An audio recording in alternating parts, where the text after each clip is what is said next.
E aí, maravilha, mais um dia, sejam muito bem-vindos, glória a Deus por mais um dia aqui na presença, mais um dia onde nós nos dedicamos a estudar um pouquinho mais da palavra, nos dedicamos a ter um tempo especial, um tempo precioso na presença de Deus, mais uma semana aí se encerrando, mais uma sexta-feira, e nós aqui estamos para clamar e buscar entendimento da parte do Senhor, buscar revelação, buscar algo novo na palavra de Deus.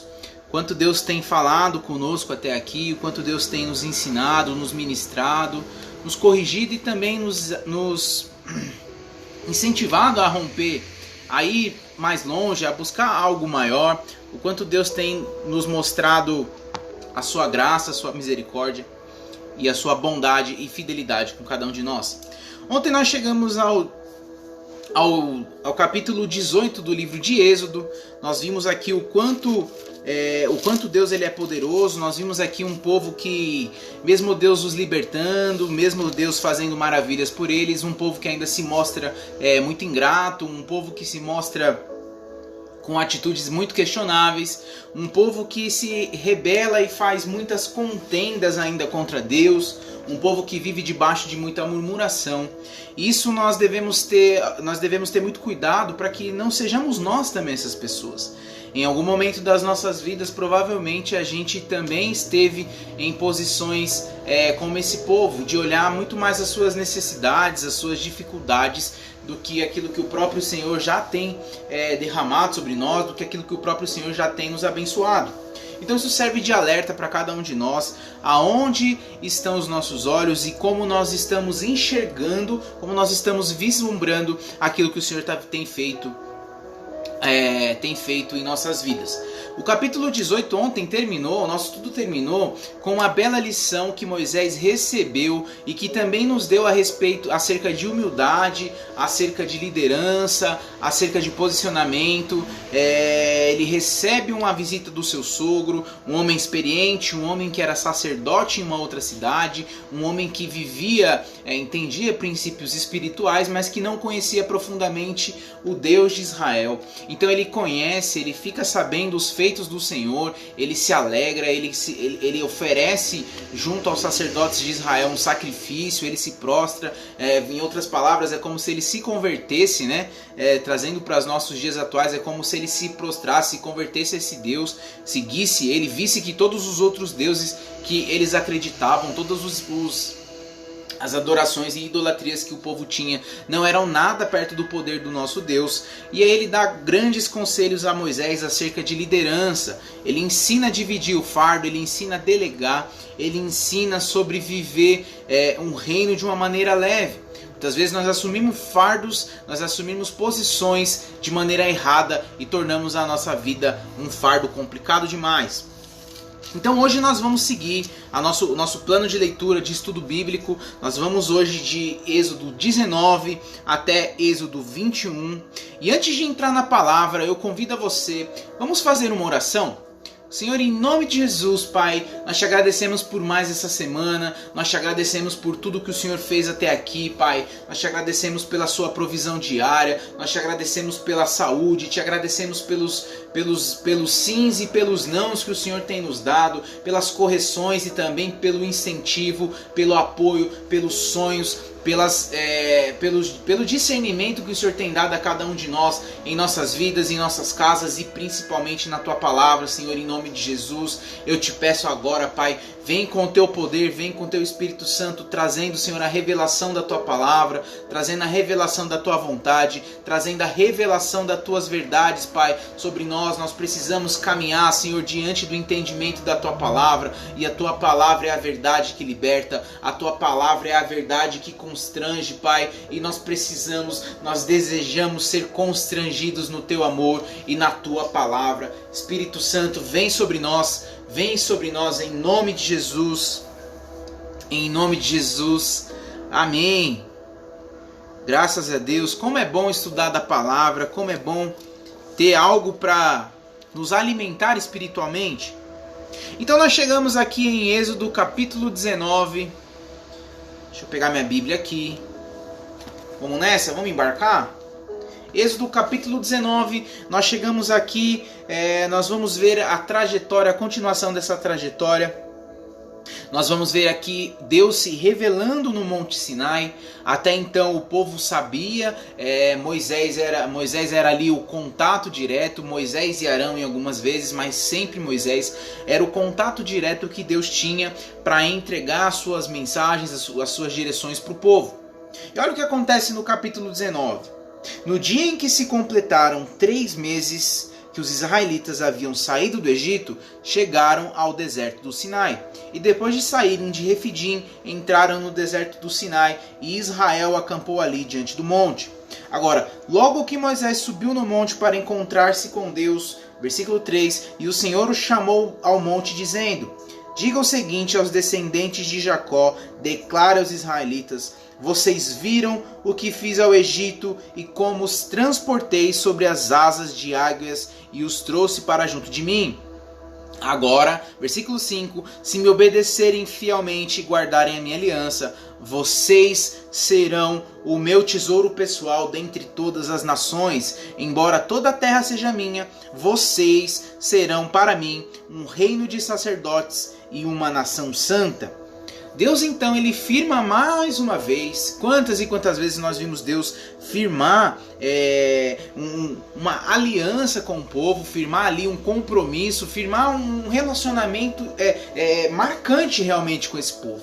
Agora, Deus sempre traz à memória desse povo coisas importantes que vão se perdendo no decorrer da caminhada deles. Então, pela primeira vez, em Êxodo, o termo concerto ele é usado para descrever o acordo solene entre o Senhor e os israelitas no Monte Sinai, algumas vezes chamado de aliança mosaica. Nós vamos ver aqui a aliança que Deus faz com o povo através de Moisés. Então o texto continua dizendo o seguinte: essas são as palavras que você vai dizer aos israelitas.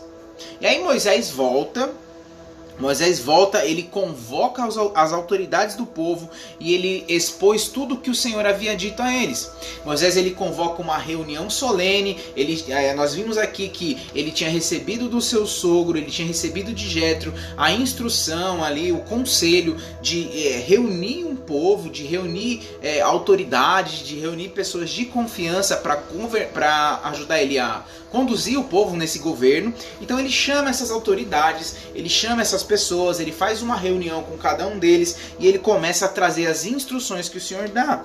Olha o que diz aqui: Moisés voltou, versículo 7, convocou as autoridades do povo e lhe expôs tudo que o Senhor havia lhe mandado falar. O povo todo respondeu de maneira unânime: faremos tudo o que o Senhor ordenou. E Moisés levou ao Senhor a resposta do povo. Esse era o papel do profeta, esse é o papel profético que Moisés exercia durante o povo. Ele exercia um papel de intermediador entre o que Deus estava falando e o que o povo estava recebendo. Ele era esse elo de comunicação entre Deus e o povo. E nós vamos ver aqui no Velho Testamento, durante muitas pessoas, durante muitos homens, servos de Deus, desde profetas, juízes, reis, fazendo esse papel de intermediação. E Moisés aqui exerce esse papel. Então, versículo 9, disse o Senhor a Moisés: virei a você numa densa nuvem, a fim de que o povo, ouvindo-me falar, lhe passe a confiar sempre em você. E então Moisés ele relatou ao Senhor o que o povo lhe disseram. Deus planejou revelar uma parte do seu esplendor, desejou revelar uma parte da sua glória a um povo que estava despreparado para receber esse tipo de revelação. Ele se revela a um povo que está despreparado para receber essa glória. Ele se mostra presente, ele se mostra ali a um povo que está totalmente despreparado para entender esse processo com Deus. Agora, nós vimos lá atrás, quando Deus chama Moisés, que ele estava cercado de insegurança. Moisés, por vários momentos, ele se questiona diante do próprio Senhor. Ele coloca suas limitações, ele coloca suas dúvidas, os seus medos à frente de tudo isso. Ele não deixa de cumprir o chamado. Isso é muito importante. Ele não deixa de cumprir o chamado, ele não deixa de ir, ele não deixa de fazer. Porém, ele se mostra muito amedrontado. Isso é muito interessante, porque, olha só, por que Deus escolheu Moisés? Deus o escolheu por saber o propósito específico. Deus não olha para cada um de nós com as nossas limitações. Deus não olha para mim, Deus não olha para você da maneira como muitas vezes você se enxerga, como eu me enxergo. Deus não olha para mim visando as minhas falhas, visando os meus, as minhas faltas. Deus não olha para mim olhando da forma como eu me sinto, como eu me vejo. E como nós muitas vezes nos enxergamos de uma maneira negativa, de uma maneira a qual a gente não vai conseguir, não vai dar conta, não é bom o suficiente, Deus pelo contrário. Agora Deus usa desse momento também para levantar e colocar um selo mais uma vez em Moisés perante o próprio povo. Porque se o povo por algum momento desconfiava, se o povo por algum momento tinha alguma questão a respeito de Moisés, por uma insegurança que ele pudesse demonstrar, Deus aqui estava vindo com esse relacionamento específico e poderoso com Moisés diante do povo, mostrar o quanto ele era importante para o Senhor. Então, olha como ele faz. Ele diz aqui, ó: virei a você numa densa nuvem, a fim de que o povo, ouvindo-me falar, passe a confiar sempre em você. Olha como Deus ele traz uma dimensão poderosa ao ministério de Moisés. Olha como ele vem e sela esse ministério com demonstração de poder.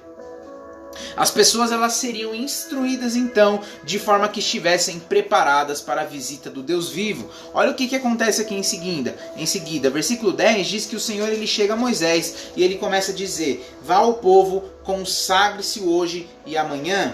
Eles deverão lavar as suas vestes e estar prontos no terceiro dia, porque nesse dia o Senhor descerá sobre o monte Sinai à vista de todo o povo, e estabeleça limites em torno do monte e diga ao povo. Ele diz aqui para que o povo se prepare, para que o povo se consagre, para que o povo se apresente a Deus com vestes limpas. Deus aqui está dando direções a cada um de nós sobre como se portar, sobre como se apresentar a Deus. Isso nos traz aqui o conceito de consagração, de como nós devemos abrir mão de qualquer coisa. Cara, quando nós vamos nos apresentar a Deus, é um momento de um intenso relacionamento. A única coisa que importa é a presença dele. Não importa os meus problemas, não importa as minhas dificuldades, não importa as minhas limitações, não importa as minhas conquistas. Tudo isso se resume a nada perto da presença de Deus. Ele diz aqui: se consagrem por alguns dias, ou seja,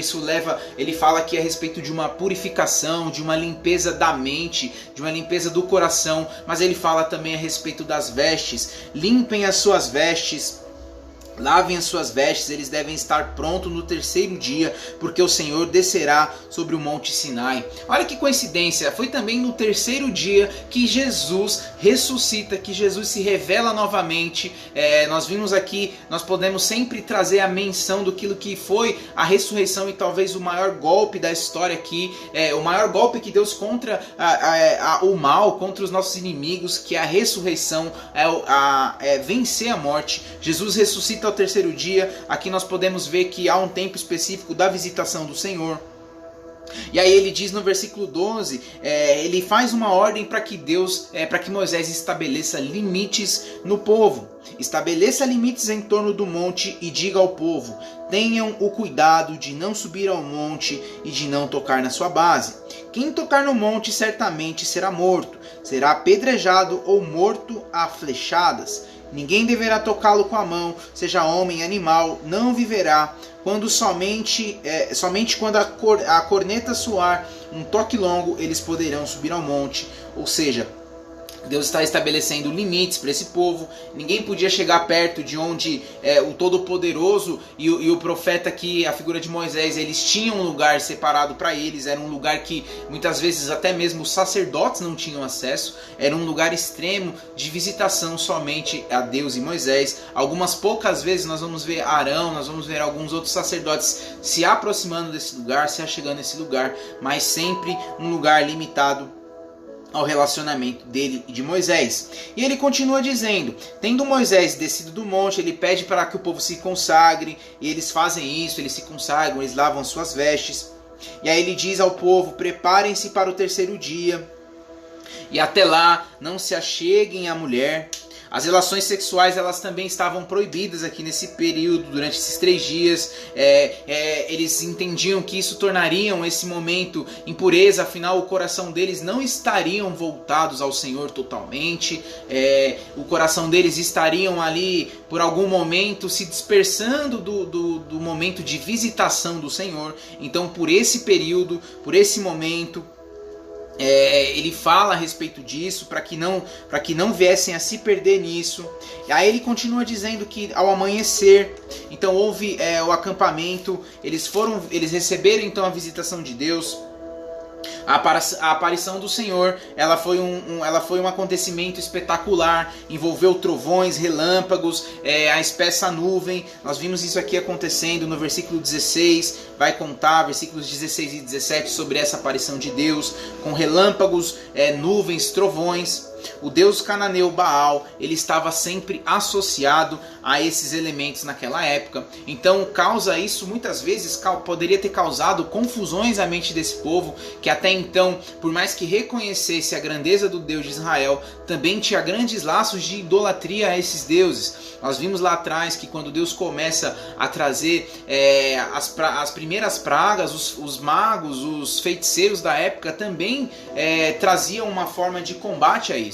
Por quê? O povo ia associando tudo isso, então de uma certa forma Deus ia fazendo uma limpeza na mente e no coração desse povo para entender que Ele é o verdadeiro Deus, que só Ele é poderoso. Os seguidores desses deuses, eles acreditavam que ele era o Senhor da tempestade. Então assim, quando veio Deus nessa manifestação com nuvens, trovões, raios, eles eram frequentemente associados a esse Deus, a Baal, a essas divindades. Entretanto, nós vimos aqui que Israel aprendeu que o Senhor era o Deus de verdade. Ele próprio se envolveu em uma espessa nuvem, ele mesmo enviou relâmpagos e trovoadas, ele mesmo iluminou a terra e encheu os céus com as suas maravilhas. Aí nós vimos aqui, surpreendentemente, uma trombeta ressoar. Nós vamos ver aqui o sinal para que o povo pudesse se aproximar. Nós vamos ver aqui, olha o que diz aqui no versículo 16: ao amanhecer do terceiro dia, houve trovões e raios, uma densa nuvem cobriu o monte e uma trombeta ressoou fortemente. Todos no acampamento tiveram medo. E aí então nós vamos ver aqui que Moisés, ele leva o povo para fora do acampamento para se encontrar com Deus. Então eles ficam de pé, e eles se colocam, se prostram ali diante de Deus. O Monte Sinai, aqui, a Bíblia diz aqui no versículo 18 que ele estava coberto de fumaça, pois o Senhor tinha descido sobre ele em chamas de fogo. Mais uma manifestação diversa, mais uma manifestação diferente de Deus. Ele já havia aparecido numa nuvem, ele já havia aparecido numa coluna. Ele vai mudando as suas aparições e mesmo assim ele vai trazendo esse poder de glória, ele vai trazendo essa diferença na vida desse povo. Ele desceu em uma chama de fogo, dele subia fumaça como que de uma fornalha, e todo o monte tremia violentamente, e o som da trombeta era cada vez mais forte. E então Moisés falou, e a voz de Deus lhe respondeu. Ou seja, diante de todo o povo, eles começam a estabelecer um diálogo. Diante de todo o povo, eles começam a trocar ideias. E aí o povo vê que realmente Moisés era o cara escolhido por Deus. Que realmente Moisés era o sacerdote específico, o homem que Deus separou para conduzir aquele povo. O versículo 20 diz que o Senhor desceu ao topo do Monte Sinai e chamou Moisés para o alto do monte. Chamou Moisés para um lugar de intimidade, chamou Moisés para um lugar onde poucas pessoas conseguiriam, poucas pessoas acessariam e poucas pessoas aceitariam subir. Um lugar no topo do monte é um lugar que exige sacrifício, é um lugar que exige muito compromisso, exige extrema renúncia, é um lugar onde pessoas que não têm esse comprometimento, que não estão dispostas a lançar totalmente a sua vida nas mãos ali do Senhor, não vão. É um lugar onde exige muito. E aí Deus o chama para o topo do monte. Diz aqui que Moisés subiu. O Senhor lhe disse: desça, alerte o povo que não ultrapasse os limites, para ver o Senhor, e muitos deles pereçam. Mesmo os sacerdotes que se aproximarem do Senhor devem consagrar-se, senão o Senhor os fulminará. E aí Moisés volta, versículo 16, versículo 23, perdão.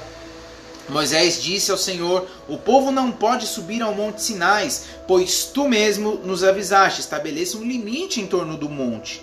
E o Senhor responde: agora você vai descer e depois volte a subir acompanhado de Arão. Quanto aos sacerdotes e ao povo, não devem ultrapassar o limite para subir ao Senhor, senão o Senhor os fulminará. Olha aqui, Deus estabelece quem sobe, Deus estabelece quem vai chegar até Ele. Deus ele escolhe ali, ele já tinha um relacionamento estabelecido com Moisés, e agora ele escolhe também Arão. Ele permite para que Arão suba, ele dá a Arão essa permissão, ele dá a Arão esse lugar. E aí nós terminamos esse capítulo dizendo aqui que Moisés volta, ele instrui o povo. E talvez agora nós vamos entrar no capítulo 20, e talvez um dos capítulos mais marcantes e conhecidos da Bíblia, até mesmo por aqueles que não são leitores, que não são fiéis ao que está escrito aqui, porque aqueles que até não conhecem a palavra, conhecem essa história. Nós vamos ver acerca dos 10 mandamentos, nós vamos ver aqui o Senhor falando a respeito dos mandamentos, e diz o seguinte: falou Deus essas palavras. Essa passagem aqui, um detalhe importante, essa passagem aqui ela obedece ao padrão dos tratados que aconteciam no Antigo Oriente. Eles eram firmados entre um rei e os seus vassalos, vamos dizer assim, aqueles que eram os seus súditos.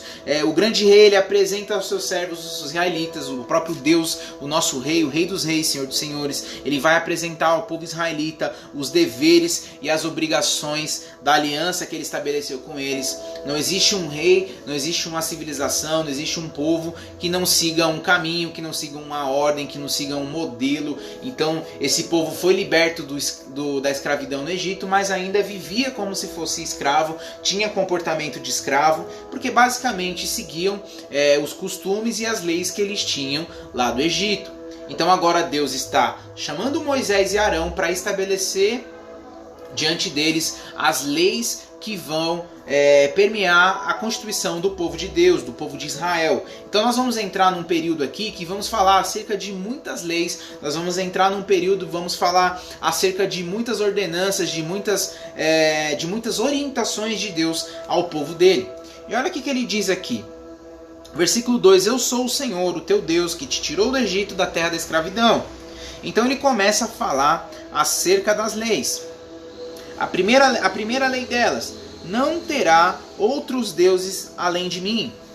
O Senhor, ele não deveria ser visto por Israel como um Deus qualquer entre todos os outros, ou nem também como o melhor que ele. Ele deveria ser visto como o único Deus.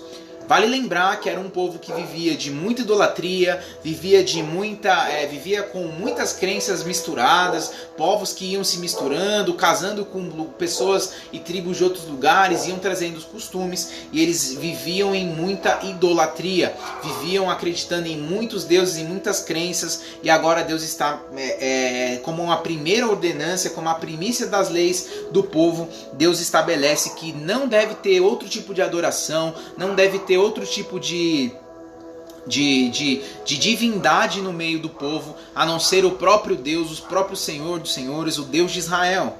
Ele prova aqui que ele é o único e verdadeiro Deus, ele é o único vivo, ele somente deve ser adorado, obedecido e louvado pelos israelitas. Aqui começa também o conceito do monoteísmo, ou seja, um só Deus, um só Senhor, porque naquele povo então aquela crença de vários deuses vai ser dissipada. Entretanto, aqui nós vamos ver que lá na frente isso não vai se estabelecer, muitas pessoas vão se perder disso aqui, mas isso é coisa lá para frente. Vamos continuar firme aqui.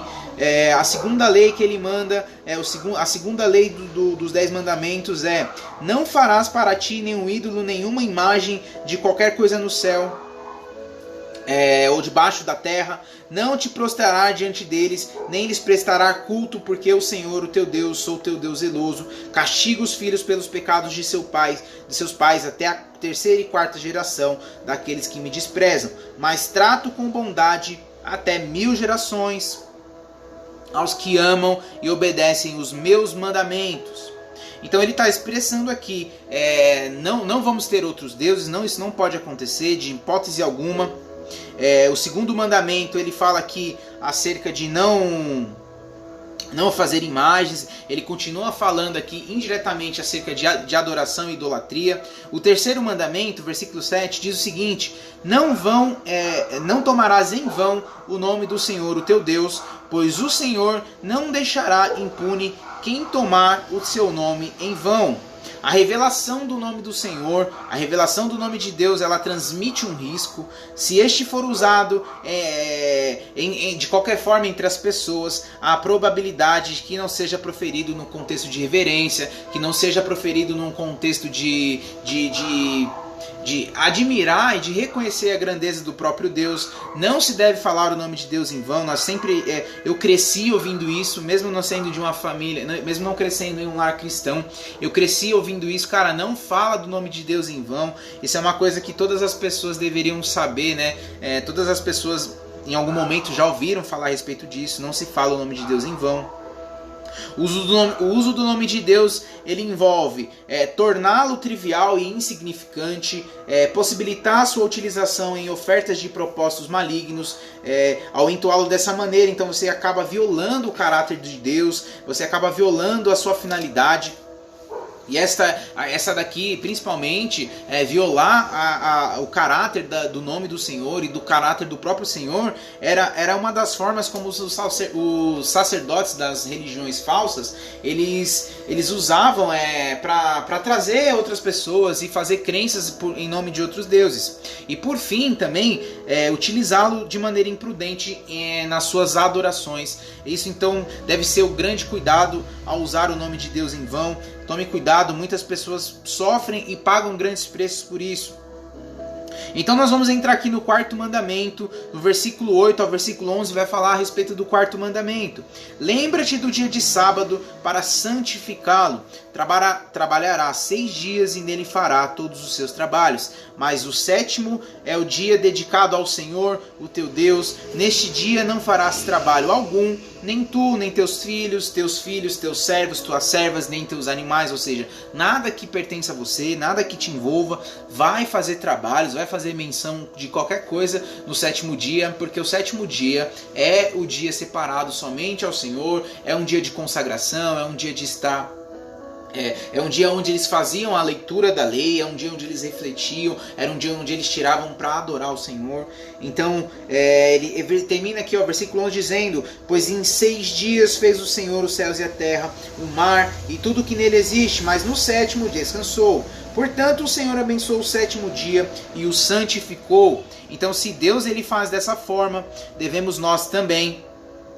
Nós vamos entrar no próximo mandamento, no quinto mandamento: honra teu pai e tua mãe, versículo 12, a fim de que tenha vida longa na terra que o Senhor, o teu Deus, te dá. Antes da descoberta dos antigos padrões de tratados, da sua relação com os 10 mandamentos, muitas pessoas achavam que as 2 tábuas talhadas de pedra, elas eram divididas de tal forma que um dos 2 lados tivessem as leis relativas a Deus, e no outro aquelas leis relativas às pessoas.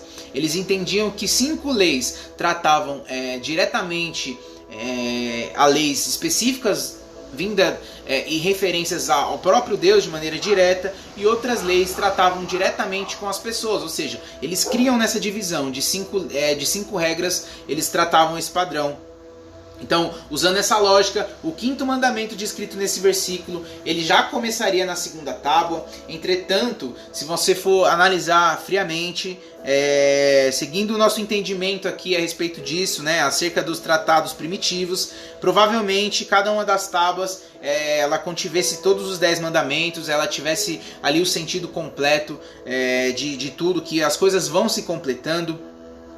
Nós vimos aqui a importância de honrar o pai e mãe, a fim de que tenha vida longa na terra, a fim de que seus dias se prolonguem, a fim de que você tenha honra, tenha mais vida. Quanto mais você honra pessoas que te deram a vida, mais a vida vai se prolongando. Em relação ao mandamento, honra teu pai e tua mãe. O termo honrar significa tratar com importância. O oposto é em vão, ou seja, o cuidado com os pais, ele era um elemento básico de responsabilidade em uma sociedade da divina misericórdia para com Israel. Esse versículo aqui, ele tem um princípio ligado diretamente como a pessoa vive aqui nessa terra. Ele não fala nem sobre uma vida longa e vindoura daqui para frente. Ele fala de algo físico, de algo presente. Aquilo que nós fizemos aqui, nós colhemos aqui. Então, esse princípio é muito importante. Honra teu pai e tua mãe. Vamos então para o 6º mandamento. Ele vai falar aqui no versículo 13, não matarás. O 6º, o 7º, o 8º e o 9º mandamento, eles foram moldados para construir uma sociedade justa na antiga Israel, uma sociedade com princípios morais. Ele fala a respeito de princípios morais. Ele fala aqui no versículo 13, não matarás. O 7º, versículo 14, fala, não adulterarás. O 7º mandamento, ele é relativo ao adultério. Deus considerava a santidade do casamento algo extremamente importante, a santidade do matrimônio como uma responsabilidade sagrada que a família deveria preservar. Então, o relacionamento conjugal puro, santo, é uma forma de adoração a Deus. Então isso aqui é expresso na sociedade. Vale lembrar que aquela sociedade vivia em adoração a deuses, como foi citado aqui o próprio Baal e alguns outros deuses que faziam cultos e promessas, pessoas que viviam em meio a muita promiscuidade. Então esse princípio é muito importante para que um povo seja constituído de uma maneira ética e moral imaculada diante dos olhos de Deus. O 8º mandamento, ele proíbe o roubo, ou seja, ele diz o seguinte, versículo 15, não furtarás. Ele protege o direito, ele protege a propriedade. Vale lembrar a forma como aquele povo vivia. Eles não viviam uma sociedade como nós vivemos hoje. Eles viviam de uma maneira mais livre. Eles não tinham limitações demográficas como nós temos hoje. Então é muito importante esse princípio. De versículo 16... O 9º mandamento, ele proíbe acerca do falso testemunho. Então, nesse sentido, ele protege a reputação das pessoas, ele protege o caráter, a postura da sociedade em si. Não levantarás falso testemunho contra o teu próximo. O versículo 17 fala a respeito da cobiça. Significa possuir enorme desejo por alguma coisa, por alguém, por algo que não te pertence. Não cobiçarás a casa do teu próximo. Não cobiçarás a mulher do teu próximo, nem seus servos ou servas, nem boi ou jumento, nem coisa alguma que lhe pertença. Então ele traz acerca dessas leis, Deus traz acerca de todas essas leis. Aí no versículo 18 diz aqui que Moisés ele vai dar uma resposta. Vendo o povo diante dos trovões e dos relâmpagos, o som da trombeta e do monte fumegando, todos tremeram assustados, ficaram à distância e disseram a Moisés, fala tu mesmo conosco e ouviremos, mas que Deus não fale conosco para que não morramos. Eles começaram a ficar com muito medo. Moisés então ele diz ao povo, não tenham medo, Deus veio para prová-los, para que o temor de Deus esteja em vocês e o livre de pecar. Mas o povo permaneceu à distância, ao passo que Moisés aproximou-se da nuvem escura em que Deus se encontrava. O povo começa a ficar com medo dessa manifestação de Deus. Deus não queria que esse povo vivesse aterrorizado. Deus não queria que esse povo vivesse com medo. Então ele começa ali a trazer Moisés para perto dele, mas ao mesmo tempo ele também quer se aproximar do povo. Nós vimos aqui que o Senhor ele também desejava que os israelitas eles obedecessem e respeitassem os riscos óbvios do pecado. Então ele trazia essa conscientização para esse povo. Nesse sentido aqui, um medo apropriado do Senhor faria com que o povo se tornasse prudente. Teoricamente seria essa que é a verdade. O medo deveria tornar esse povo prudente, tornar esse povo zeloso. Nós vimos aqui que a nuvem, Deus ele permanece na nuvem, ele não adianta, ele não vai para frente. Nós vamos continuar vendo aqui a respeito de leis. Então o povo de Israel ele foi proibido de fazer qualquer tipo de altar. Qualquer tipo de altar que fosse mais elaborado, mais delicado. Deus tinha um padrão, Deus gostava daquele padrão e Deus não queria mudar. Por mais que pessoas pudessem acreditar que Deus queria algo diferente, Ele estabelece um padrão. Versículo 21 diz que o Senhor ele fala a Moisés, vocês viram por si mesmos. Vocês viram por si mesmos do que dos céus lhe falei. Não façam ídolos de prata nem de ouro para me representarem. Façam-me um altar de terra e nele sacrifiquem os seus holocaustos, as minhas ofertas de comunhão. As suas ovelhas, os seus bois, onde quer que façam celebrar o meu nome, virei a vocês. Ele diz aqui no versículo 25, se me fizerem um altar de pedras, não façam um altar de pedras lavradas, porque o uso das ferramentas o profanaria. Não subam por degraus ao meu altar, para que nele não seja exposta a sua nudez. O termo tua nudez aqui foi empregado porque a adoração dos deuses de Canaã envolviam atos de perversão sexual. Nada obsceno ou indecente era permitido na adoração ao Deus que é vivo, ao Deus que é santo.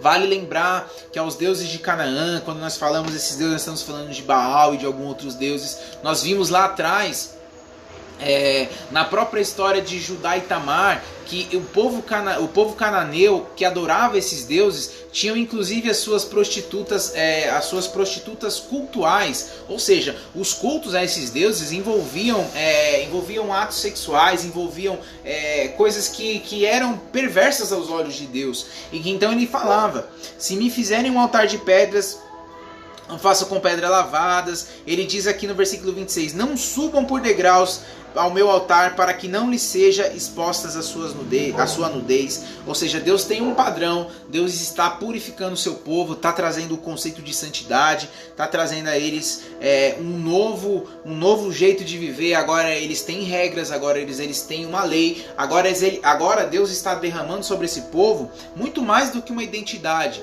Deus está derramando sobre esse povo um padrão a viver, um padrão a executar. E aí nós vamos chegar ao último capítulo do nosso estudo de hoje. Nós vamos chegar em Êxodo capítulo 21. Nós vamos falar a lei acerca dos escravos hebreus. Ele vai dizer aqui, a palavra que é traduzida como estatutos nesse versículo 1, ele é um dos muitos termos do hebraico que significam a lei, ou a própria Torá, que é o livro hebraico, né? o livro judeu, o livro da lei. Então ele fala que são estas as leis que você proclamará ao povo. Se você comprar um escravo hebreu, versículo 2, se comprar um escravo hebreu, ele o servirá por 6 anos, mas no 7º ano será liberto sem precisar pagar nada. Então, se chegou solteiro, solteiro receberá liberdade, mas se chegou casado, sua mulher irá com ele. Se o seu senhor lhe tiver dado uma mulher, e esta lhe tiver dado filhas ou filhas, a mulher e os filhos pertencerão ao seu senhor, somente o homem sairá livre. Ele está querendo dizer o seguinte, se o seu escravo, se o seu servo, ele vai te servir por 6 anos, isso me faz lembrar lá atrás a história do próprio Jacó servindo ao próprio Labão. Trabalhou por 7 anos, mas aqui a lei fala acerca dele trabalhar por 6 anos. Se ele chegou solteiro, ele vai ser liberto solteiro. Se ele lá e se casou, ele tem o direito de levar sua esposa consigo. Agora, o fato curioso é que se ele teve, além de ter a sua esposa, se eles tiverem filhos, os filhos e a própria esposa ficariam com o servo. Olha que loucura, eles ficariam com os servos, ficariam com o seu senhor. Seguiram-se estas outras regras, nós vamos ver aqui do versículo 2 ao 5. Se um escravo ele tivesse casado antes da servidão, ele seria liberto com sua esposa. Se ele casasse durante o período de servidão, quando posto em liberdade, não levaria sua mulher e os seus filhos, que nesse caso pertenceriam ao seu senhor. O versículo 6... vai dizer o seguinte, se o servo no tempo de ser liberto não quisesse deixar a sua família para trás, ele seria permitido então que Se ele se comprometesse com a servidão perpétua, ele ficaria com a sua família. Então, ele seria levado perante os juízes e aí ele ia ter uma oportunidade de declarar as suas intenções e aí ele ia permitir continuar com sua família. Porém, na condição de um escravo, de um servo eternamente. Ele não seria mais um homem livre. Então, consequentemente, ele vai permanecer sujeito para sempre a ser um escravo. Olha o que diz: se o seu senhor o levar perante os juízes, terá que levá-lo à porta ou à lateral da porta e furar a sua orelha, ou seja, fazer uma marca permanente, que onde quer que ele vá, ele vai ser reconhecido como escravo. As mulheres também, elas enfrentavam a dureza da escravidão. Olha o que o versículo 7 a 11 vai dizer: se um homem vender sua filha como escrava, ela não será liberta como os escravos homens. Se ela não agradar ao seu senhor que a escolheu, ela deverá, versículo 8, ela deverá permitir que ela seja resgatada. Não poderá vendê-la a estrangeiros, pois isso seria deslealdade para com ela. Agora, se o seu senhor a escolher para seu filho, lhe dará os direitos de uma filha. Se o seu senhor tomar uma segunda mulher para si, não poderá privar a primeira de alimento, de roupas e dos direitos conjugais. Se não lhe garantir essas três coisas, ela poderá ir embora sem precisar pagar nada. Ele fala aqui acerca da mulher também na sua servidão, ou seja, ele não vai poder vender, ele não vai poder dar essa mulher a um estrangeiro. Isso aí seria muita deslealdade com ela. Deus ele sempre mostra, desde o começo aqui, desde lá do livro de Gênesis, nós vemos o quanto Deus mostra, o quanto Deus se mostra, ele não gosta, o quanto de Deus não gosta de que o povo dele se misture a outros povos. Ele sempre fazia essa menção para que os filhos, desde a linhagem de Abraão, ali eles não casassem com mulheres estrangeiras. E cada vez que eles casavam com mulheres estrangeiras, a Bíblia sempre mencionava o quanto era desagradável e o quanto aconteciam coisas ruins por causa disso. Então aqui mais uma vez ele diz: não poderá vendê-la a estrangeiros, porque isso seria uma deslealdade com ela. Aí ele diz aqui que se o seu senhor escolher essa mulher para seu filho, ele deve dar a ela os direitos que uma filha tem. Ele deve tratar e acolhê-la como sua filha. E aí ele fala a respeito de tratamento igual, porque naquela época ainda existiam, nos casamentos, os homens tinham o direito de casar com mais de uma mulher. Mas ele diz acerca de como elas devem ser tratadas. Então, se um homem, por exemplo, resolve casar com mais de uma mulher, seja ela 2, 3 ou 4, que era o limite, ele deve tratar todas essas mulheres de maneira igual, em todos os aspectos, sejam eles emocionais, sejam eles financeiros. Ele deve dar o mesmo tratamento a todas. Se ele não fizer isso, ela tem o direito, ela consegue o direito de ir embora, de ser livre, e ela não precisa pagar nada acerca desse tempo. Por que pagar nada? Porque naquela época, quando os casamentos eram arranjados, os pais, nós chamamos isso de dote, né? Eles pagavam, honravam ainda a vida do homem que estava recebendo essa mulher em casamento. E aí nós vamos falar acerca das leis de violência e dos acidentes. O versículo 12 vai dizer o seguinte: quem ferir um homem e o matar terá que ser executado. Aqui nós entramos a um princípio que ele se baseia em situações que nós vamos ver aqui acerca de uma pena de morte. Vamos colocar assim: quem matar vai ser morto, quem matar deve ser morto. Todavia, versículo 13, se não fez intencionalmente, mas Deus o permitiu, designei um lugar para onde poderá fugir. Mas se alguém tiver planejado matar outro deliberadamente, tire-o até mesmo de meu altar e mate-o. A expressão aqui se alguém esnobecer contra o seu próprio, matando-o com engano, ou seja, se alguém tiver a vontade de matar, esse que fuja até do próprio Deus, porque vai pagar o preço. Quem agredir o próprio pai ou própria mãe terá que ser executado. Olha como isso é forte, versículo 15. Aquele que sequestrar alguém e vendê-lo ou for apanhado com ele em seu poder terá que ser executado. Quem amaldiçoar seu pai ou sua mãe terá que ser executado. Misericórdia, olha só, quem amaldiçoar o seu pai ou a sua mãe terá que ser executado. Isso aqui fala acerca da quebra do 5º mandamento, honra teu pai e tua mãe. Dessa forma aqui, de uma forma severa, também era uma ofensa que gerava execução, ou seja, isso aqui é muito importante, aquele que amaldiçoar o seu pai ou sua mãe teria que ser executado. Versículo 18 fala, 18 e 19, a lei ela permitia que a vítima de uma briga ela fosse compensada pelo tempo perdido e pelo tratamento da sua injúria. Ou seja, 2 homens brigarem, um deles ferir um ao outro uma pedra ou punho e o outro não morrer, mas ficar de cama, aquele que o feriu vai ser absolvido se o outro se levantar e caminhar, se ele continuar vivo. Porém, versículo 19, porém, ele terá que indenizar o homem ferido pelo tempo que perdeu e ele vai se responsabilizar por sua completa recuperação. Versículos 20 e 21, essas leis vão visar, de certa forma, o resguardo acerca do abuso dos escravos. Olha o que ele vai dizer. Se alguém ferir seu escravo ou escrava com um pedaço de pau e como resultado o escravo morrer, esse será punido. Mas se o escravo sobreviver 1 ou 2 dias, não será punido, visto que é uma propriedade. É triste falar a respeito disso, mas isso era um princípio daquela época, era algo absurdo, era algo que nós vimos aqui, mas Deus está tratando essa forma de tratá-los como de uma forma justa, não deveria castigar os seus servos. E aqui a Bíblia muitas vezes a tradução traz como escravo, mas ela fala acerca dos seus empregados, ela fala acerca das pessoas que moravam nas suas propriedades, ou seja, pessoas que cuidavam do campo, cuidavam dos afazeres da casa.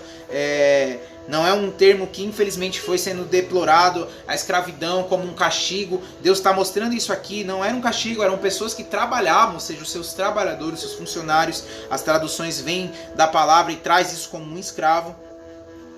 Versículo 22 diz que se homens brigarem e ferirem uma mulher grávida e ela der à luz prematuramente, não havendo porém nenhum dano sério, o ofensor pagará a indenização que o marido daquela mulher exigir, conforme a determinação dos juízes. Mas se houver danos graves, a pena será vida por vida, olho por olho, dente por dente, mão por mão, pé por pé, queimadura por queimadura, ferida por ferida.